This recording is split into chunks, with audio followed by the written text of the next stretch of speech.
welcome to an astrology energy update. I am Chase Petiche, the witchy bitch, and I'm here today to talk to y'all about what the hell is going on in the cosmos, because if it ain't intense, right?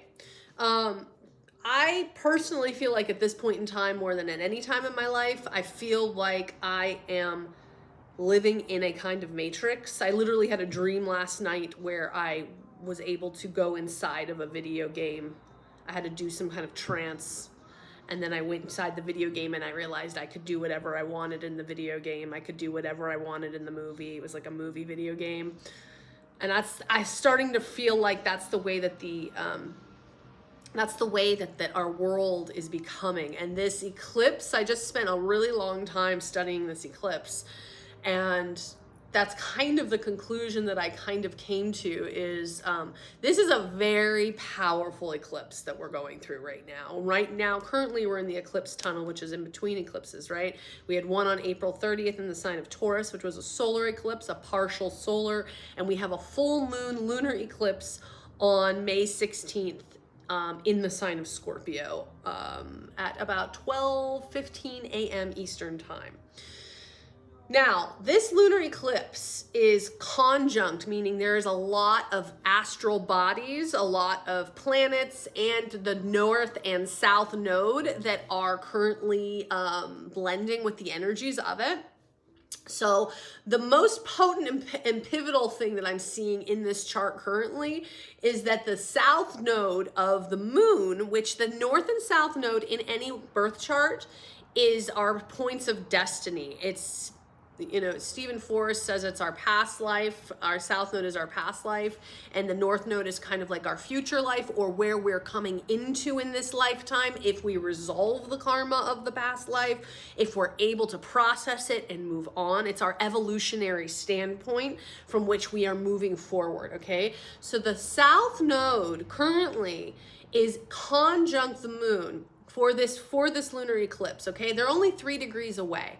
And what that means is that, and it's in the sign of Scorpio. Scorpio being this really intense, one of the most important, characteristics of Scorpio is intensity, passion, sensitivity, artistry, right? It's a fixed water sign. It rules the energy of transformation. It's very powerful. It can lose itself through its own emotional darkness because it really internalizes a lot of the pain, but also it can simultaneously create its own boundary of power where it's able to transcend that pain and kind of emerge anew, right? And that is what I feel is happening currently on the planet. So it's conjunct the south node, it's conjunct 3 degrees away, and it's opposing directly with this sun in Taurus, right? The sun in Taurus is directly linked to the north node, right? So the north node is only 3 degrees away from the sun. And the north node, I believe what is happening here is that we're entering a phase of reconfiguring, reestablishing, reorienting our earthly, our relational ability towards earthly materiality. That sounds really cryptic, but Taurus is the sign of the earth. It's the second sign of the zodiac. First we have Aries, then we have Taurus, right? And Taurus is the sign of stability, earth, beauty. It's ruled by Venus. It moves very slow. It enjoys things. It likes to take in pleasure at all costs. The 5 senses, that's the Tauran realm, right? Beauty, sounds, material things though, because there's also Libra that's ruled by Venus, and that's more of a higher ideas, concepts. It's an air sign. Taurus is all about the material in which we are surrounded by, which is the earth, right? The material things that we touch, the things around us, our houses, our clothes, right? And this is conjunct the sun, right? And it's also, the north node is also conjunct Uranus, right? Which is the great awakener, and it breaks up these stagnant, sometimes when we've been in too long of a rut or we're too stuck to material things in a certain way, Mrs. Uranus comes along and just breaks it all apart, right? She's breaking all of these ideas, all of these attachments. That's what Taurus has. It's very, very attached to things. It holds on to things. It's stability. It's what creates stability. It's a fixed earth sign, right? So when Uranus is coming through its sign, it's breaking it apart, and there can be a real tension there. But we have all of these really beautiful other planets supporting this transition. So we have this really intense Scorpio deep moon energy, which is the subconscious. It's the darkness. It's the things we don't even realize that are the fueling of our emotions that is being, and then we have that's directly opposing the sun. So the moon is how we feel, the sun is what we show, right? And that the sun is like what we're seeing in our material world. It's getting, a lot of things are getting broken up right now. This is the moment, you guys, you know, like I've been saying for a long time that it's not just the economy that's collapsing. It's an entire way of life that's in the middle of collapsing. But if you can transcend the fear of this change and begin to get on the other side of riding the wave of transformation, you will find a freedom, a power, and a new type of energy that you have not felt in a very, very, very long time. Because that's what's honestly been happening to me. I feel like I came out of a dark space, and it's been a budding. I'm slowly coming out, and this eclipse, I can just feel it in my bones. I feel a great giant shift happening, and it really is coming from this letting go, letting these old ideas, material things, ideas of money, materiality, everything, really, our entire material reality is beginning to change. And it almost feels like with Uranus up in this mix, that it's reprogramming the way that we think, because we also have Mercury, which is conjunct the sun. So all of this is playing in the eclipse, okay? Because these 2 points of opposition, the sun and the moon, they're just as important as a conjunction. They're just as powerful, right?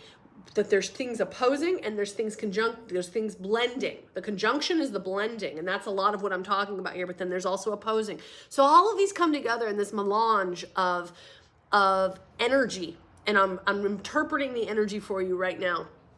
So we have the Mercury conjunct the sun as well.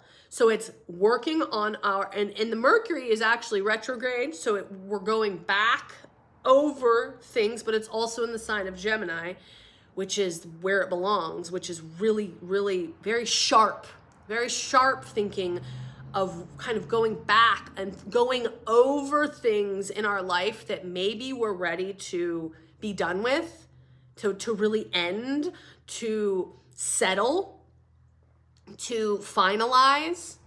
And so we have the Mercury, the sun, the North Node, and Uranus all conjunct on this eclipse.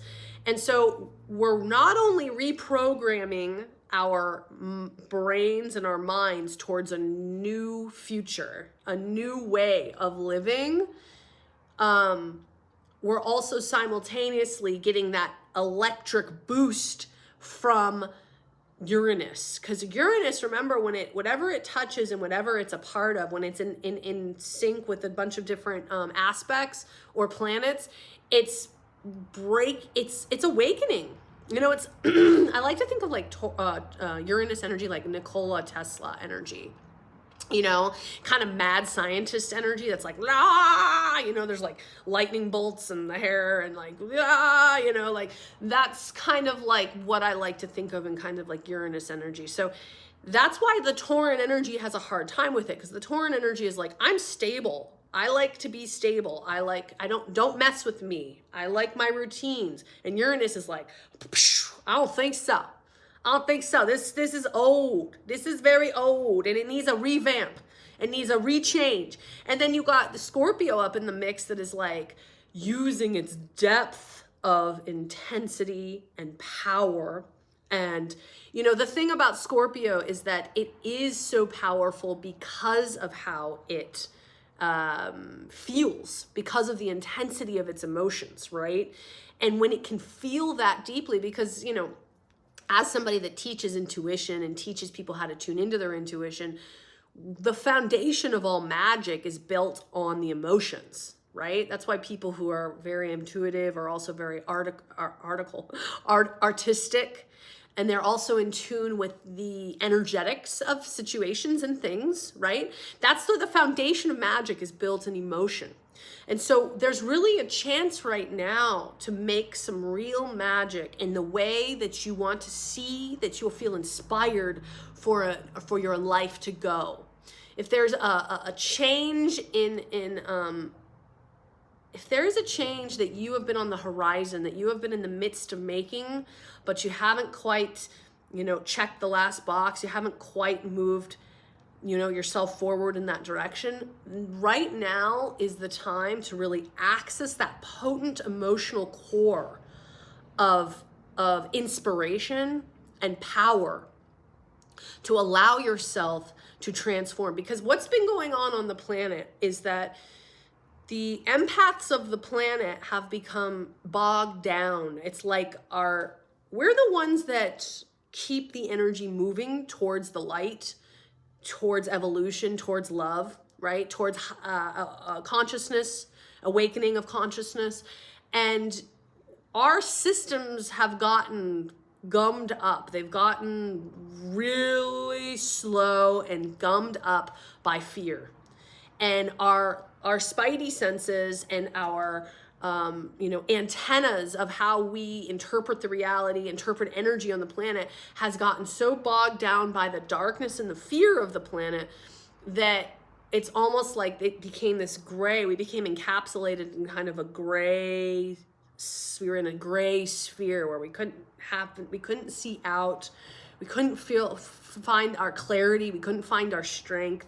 And I'm here to say that this eclipse it's like Gandalf at the freaking gates being like, ye shall not pass. Like, no more darkness, no more pain. And, you know, the thing that I've really been realizing, because Scorpio is a sign of magnetism. It's a sign of, you know, I've had a lot of Scorpios in my life. I've been friends with a lot of Scorpios. And, you know, the thing about Scorpios is that they draw you in because they have things that they don't reveal.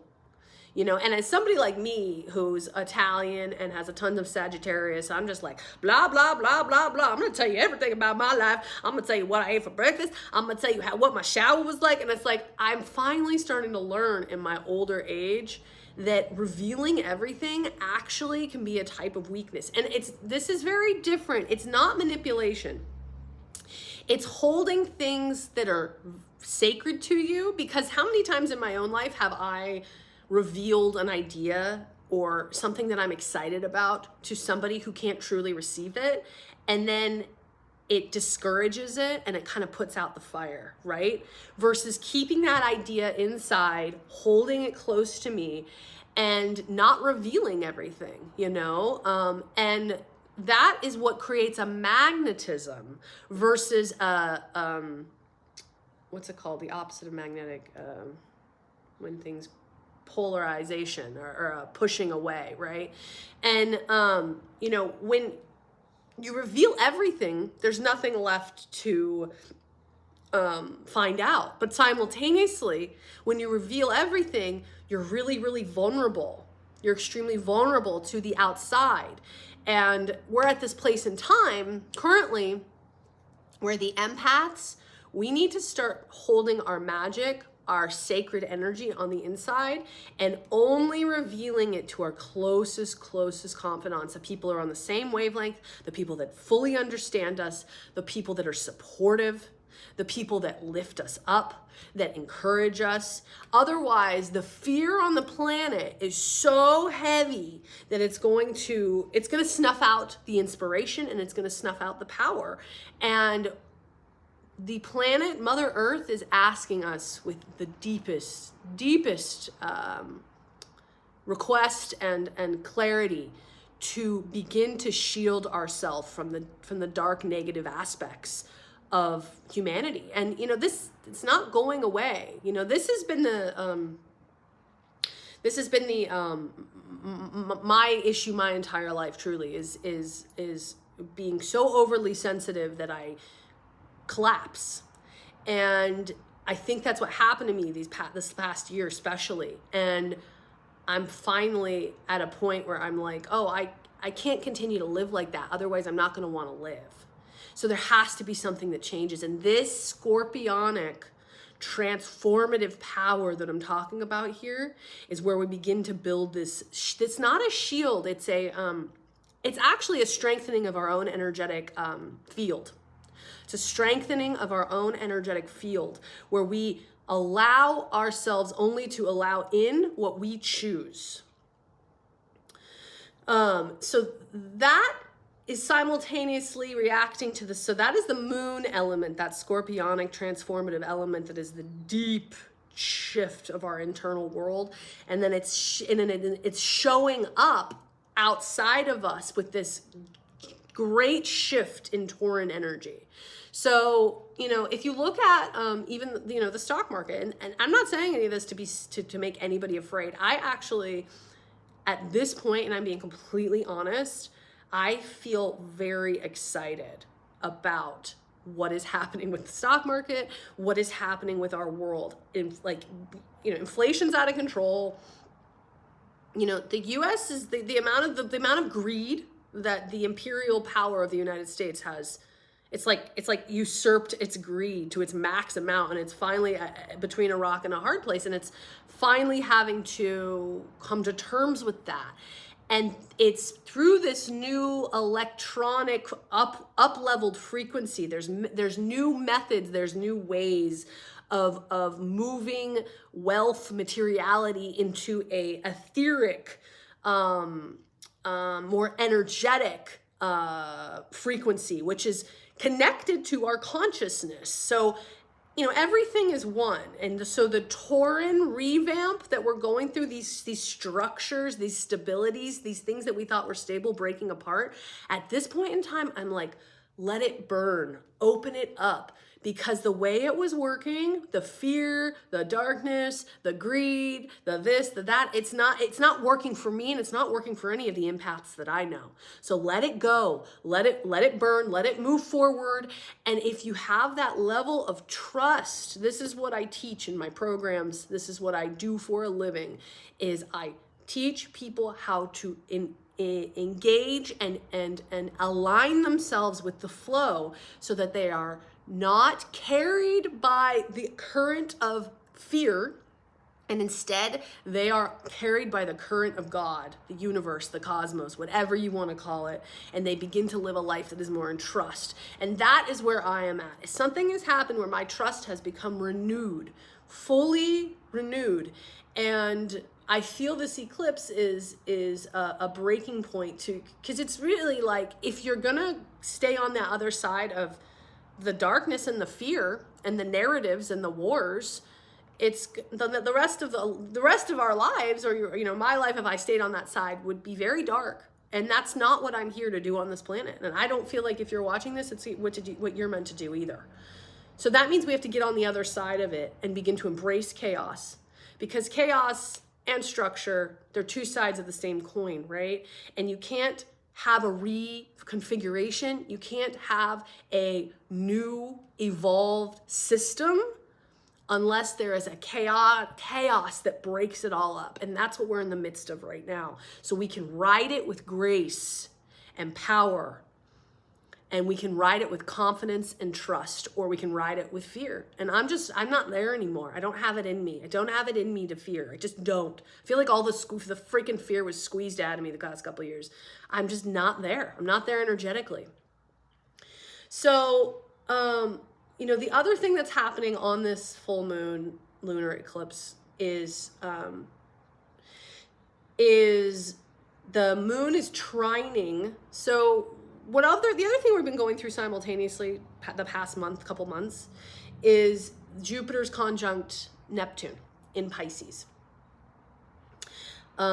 Jupiter, which means that it's been this really, really intense expansion of psychic power on the planet. It's a portal. It's a portal. And if your dreams have been crazy, my dreams have been nuts lately, like dreams I have never had, just new levels of consciousness coming into my sphere, you know? And so we've had Jupiter conjunct Neptune, and then now we have Mars up in the mix. So we have Mars conjunct Neptune by 1 degree, meaning it's Mars is lighting a fire under Neptune's ass. Mars is like, go. It's like, push forward, move it, right? Neptune is like the great dissolver. It's the oneness with the universe. It's ruled by Pisces. It rules inspiration, art, dreams, visions, future, so it's like a power jolt of Neptunian energy mixed with Jupiter, which expands the energy, right? But the thing that's really amazing right now is that you have Jupiter in Aries. It's 1 degree Aries. So it's like, it is time to put our visions into action, okay? We can no longer, and that's directly connected to this moon, this transformative moon, scorpionic transformative moon, right?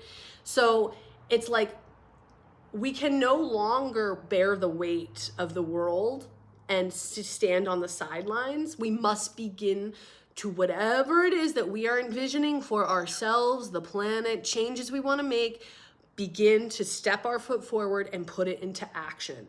The other thing that's happening on this full moon, there's really very, very powerful aspects. I mean, this is an incredible eclipse. And if you can be on the side of truly shedding and releasing and letting go, this eclipse can really, really, truly transform your life. But the other thing that's happening is in Aries on this eclipse, we have a Chiron conjunct Venus. We have Chiron conjunct Venus in Aries. Almost the same exact degree, 1 degree apart. And to me, Chiron, I always look at Chiron in people's charts as it's the wounded healer. It's the part of us that's, it looks like a key, and it's the part of us, if we access and open the door, we can open the door to our trauma, to our darkness, to the things that have created the wounding and the blocks, the idiosyncrasies that we have because of the trauma that we had as a child. If we open that door, we have, and it's mixed with the energy of Venus, which is love, beauty, goodness. Those two energies are blending. So it's like Venus is like this beautiful balm it's the divine feminine over these wounds. And it's like, we can no longer, but it's in the sign of Aries. And Aries is the mover and the shaker. And it's like, we're going to now use these wounds. We can no longer cry over our spilt milk. We can no longer lay lifeless and in fear over the pain of the world. We must begin to put our pain, put our trauma, put it all into action. Use the visions, use the inspiration. Whatever you've been inspired by recently, go with that flow. Okay? If there was ever a time to surrender to the flow, now is it. Now is it. Now is it. And I hope you guys know what I mean when I say flow. It's really it is the cosmic current of this universe that is love. Okay? That is love, and it's always on the side of life. It's always on the side of life. It's always healing, and it's what rules synchronicity. It's so that we begin to wake up out of our, days of this matrix living, right? The flow is the electric current that is ruled by the higher energies of this universe that are here on the side of life to enhance and evolve us, okay? So I want you guys to really begin to, if whatever you can do, I mean, this is what I've just been doing, is really allowing myself to side with the energy of the flow. Okay, which means I'm getting carried with it. It means releasing my stubborn, fixed ideas about things and like opening my palms and letting myself ride. Okay? And it may feel very scary. It may feel like you don't have control, but honeys, we are in a time of transformation, which means it's chaos. And when something is being birthed, it's chaotic and we don't have control. And that's where we have to tap into our deep heart and begin to replace that grief on the inside of the pain of the world with love and trust and faith that there is a higher power or a series of higher powers that have our back and are guiding us in the way forward. And I can say with absolute certainty and clarity, when I really began to transcend, to align with these forces and believe and sit and allow them to enter my being and move through these hardened, crystallized fears and controlling aspects of myself and my personality, when I let it all dissolve and I opened up to the flow, this cosmic power, my life became basically miraculous. It became magical. My life became extremely magical. It's the source of magic. And you know what? It's centered in the heart. It's centered in the heart. All of magic begins with the way that we feel. And if we can cultivate a true connection with this force beyond ourselves, we transcend and transform with grace and ease. And that is what my intention for this video is what my intention to help you through this time. Because truly, I haven't felt this good in a long time. And it's because of the chaos, and it's because of the trust behind the chaos. And things are changing, you guys, and it's for the better. So which side are we on? Are we going to be on that fear-space side? Or are we going to open up and surrender and allow ourselves to act on our inspirations and our curiosities? Because that's what it's time for. All right. I'm pretty sure that's what I had to say here today. But I love you guys so much, and I'm right in this with you. I'm right in the center of it. Okay, I'm right here with ya. And just reading what I have any more notes. So the last thing I had about the Chiron was we love our wounds and invite courage in to transform our circumstances into action. So we begin to love the wounded parts, the parts that grieve for everything and everyone, and including ourselves. And we begin to open up to our wounds, and we love them so much that we begin to take action in order to heal, move, shift that energy, right? All right. I love you all so much. Have a wonderful day.